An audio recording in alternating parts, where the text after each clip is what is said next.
this afternoon with Zack Ward. You know him as Scut Farkus from A Christmas Story. Zack Ward played the role of, here he is right here. Zack Ward played the role of the bully in A Christmas Story.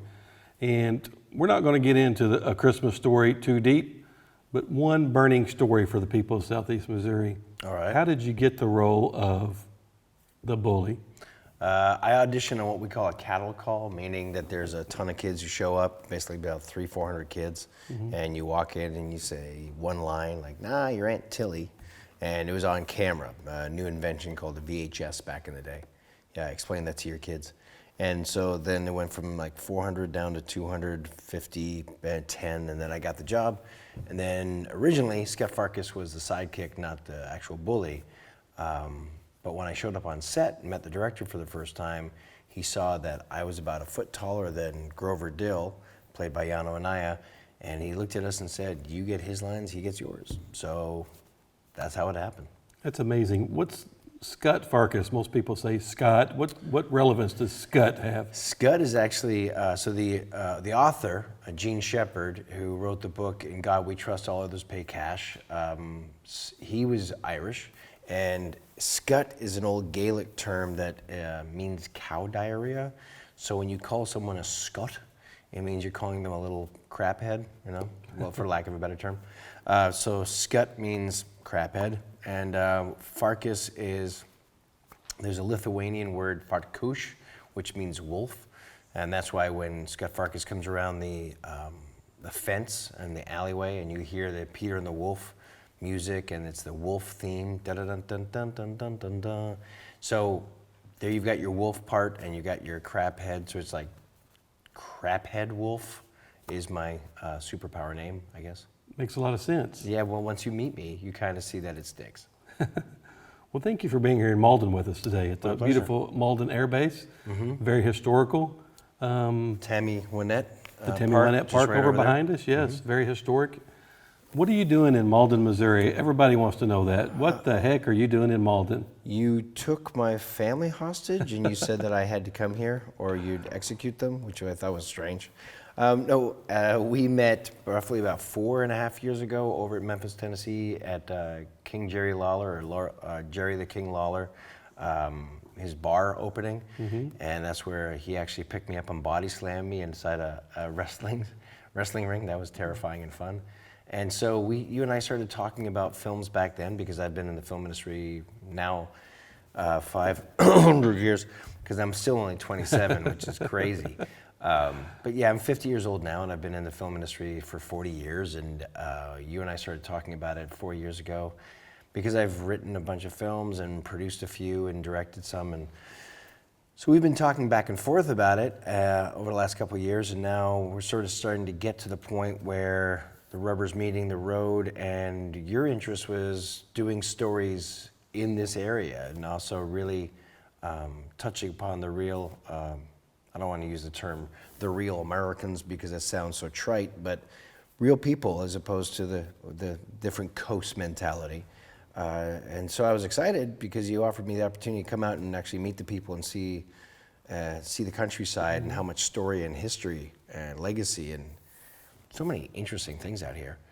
So yeah, basically I'm out here to learn and find out all the interesting stories that we can grasp and put into a film. So you're not going through any type of culture shock right now, being out in the middle of a cotton field or a cornfield or a soybean field? You taught me what drift is, which I thought was awesome. No, I've enjoyed it immensely. I've gotten to know you and your family better, and your kids, and then work over at your meeting your employees and the people you work with, and it's been a lot of fun. Everybody's been really sweet and kind and enthusiastic and smart and aggressively excited about the opportunity and really contributing to the concepts. And like, so yesterday we had that big pitch meeting. For those of you who are watching.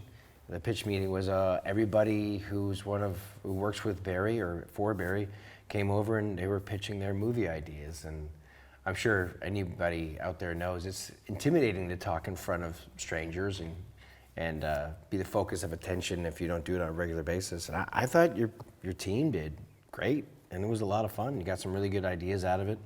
There's a lot of interesting people who are driven towards doing this, and they're smart. Like I know that they're starting from zero, and but they're punching upwards, and they're batting hard. It was a great brainstorming session we had yesterday, and we're trying to blend in a lot of the rural area around here in some type of movie.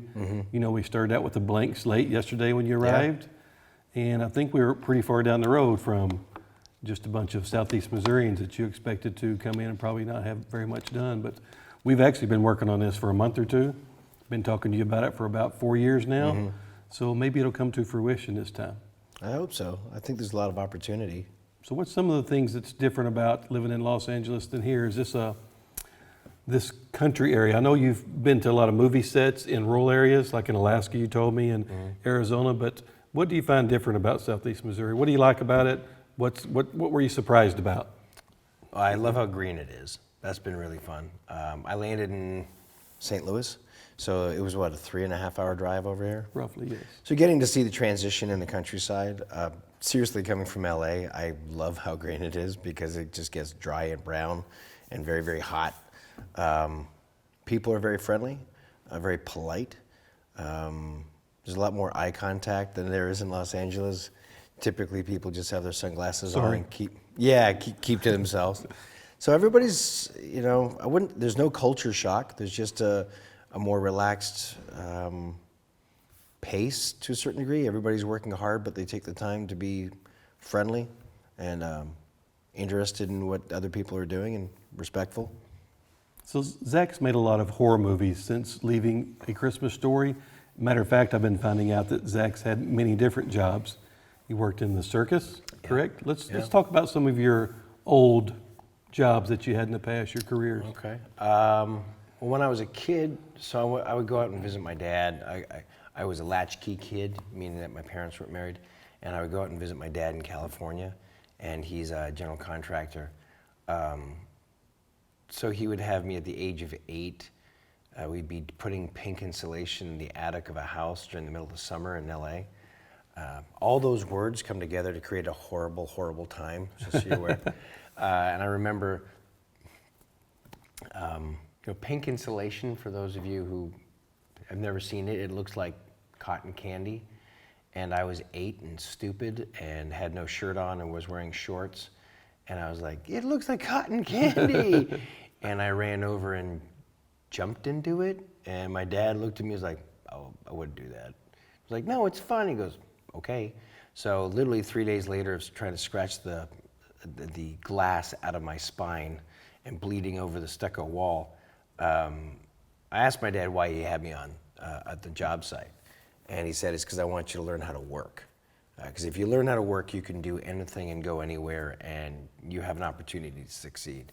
So based upon that, I grew up traveling a lot. When I was a kid, I went to 8 different schools before junior high. And I lived in a lot of different places, apartments and houses. My mom traveled a lot. So I always had different jobs, and I never saw anything really below me. I grew up pretty broke. And so one of my first jobs was shoveling snow for neighbors to make money, because Canada, where I'm originally from, has a lot of snow.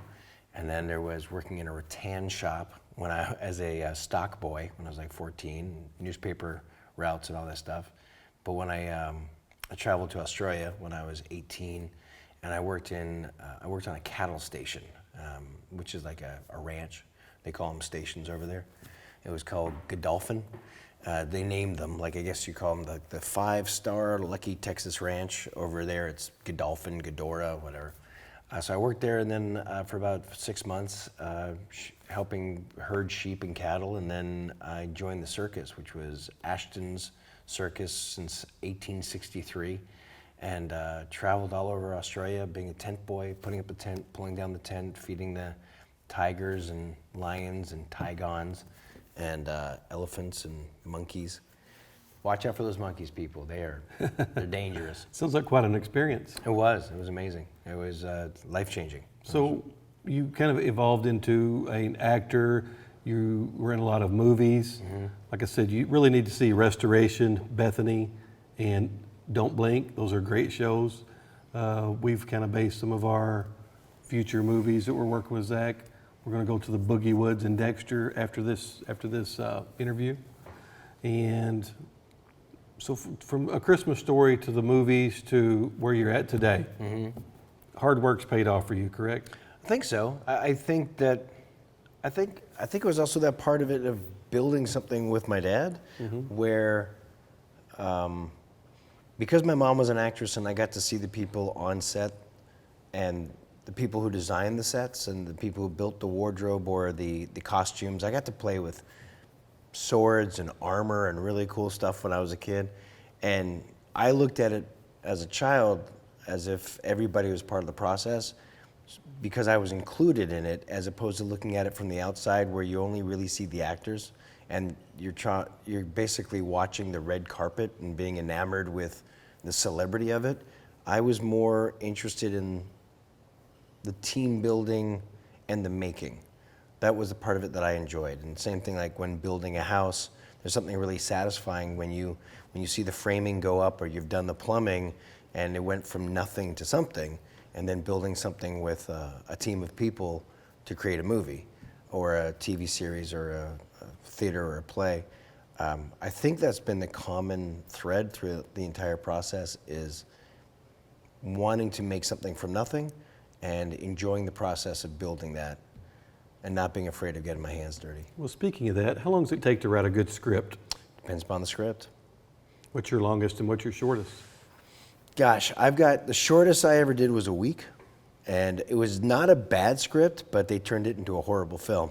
So it's called Circus Kane, and it is not a good movie. So don't rush out and watch it tonight. Do not watch that, no. And then another one that I was very proud of, the script, The Terror of Hallows Eve.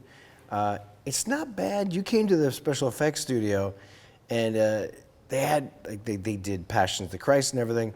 But my friend who owns the studio, he's just not a good director, and so the movie's really mediocre when all the practical effects are great.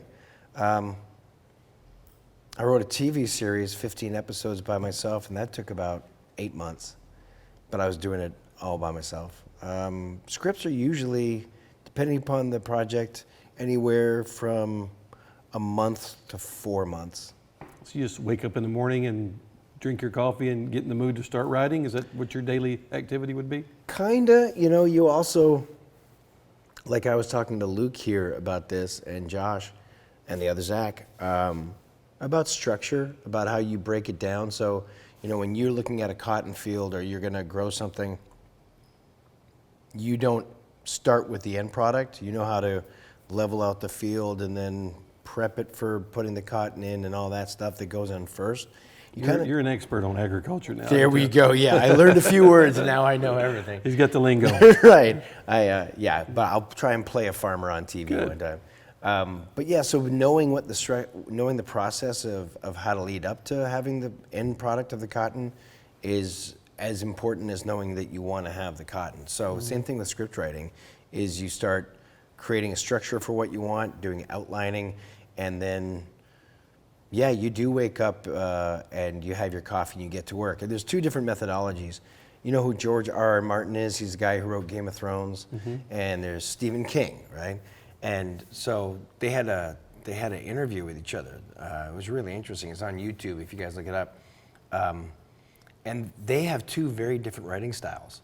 So Stephen King's attitude is he does the same thing every single day. He gets up in the morning, has coffee, goes for a walk, I think, and then he goes into his office and he spends 3 hours there. And whatever he writes is what he writes. And then he closes the door and he goes on with his day. But he does it every single day. And sometimes he'll get 5 pages, sometimes he'll get 30 pages. Interesting. Right? George R.R. Martin does not do that. George R.R. Martin deals with it, like he builds it up in his head, and then just kind of explodes. So sometimes I'm like that with George R.R. Martin's style, where it just has to burst out. But I try to use the template of structure in order to give me guidance. Zach's got the same problem I've got. He's trying to figure out what he's going to do when he grows up. So Zach, what's in store for you in the future? The fans out there want to know. You went from the Bully to Malden, Missouri, looking for movie locations this afternoon. So yes, I am. What's in store for Zack Ward in the future? In regards to Missouri? Everything. Everything. Let's see. We want to know everything. I am finishing off another movie right now called Patsy Lee and the Keepers of the Five Kingdoms, which is a 1980s style family adventure film in the vein of The Goonies meets Big Trouble in Little China, with a little bit of labyrinth in there, animatronic characters, puppets, like Yoda style puppets and prosthetics. So I'm very excited about that. And then I'm writing another film based upon the book series Going Home, which is a modern dystopian apocalypse book series that it's actually very successful, written by a guy who goes by the pen name The Angry American. It's very fun. And then I'm building a guest house at the moment. So again, hands are dirty. And then my goal is to be working here on a project with you to see what we can do. And we're going to leave it at that today. Thank you for the first episode of Very Interesting. This was very entertaining. Thank you very much. Pleasure, brother. Let's get to work. You got it. Thank you.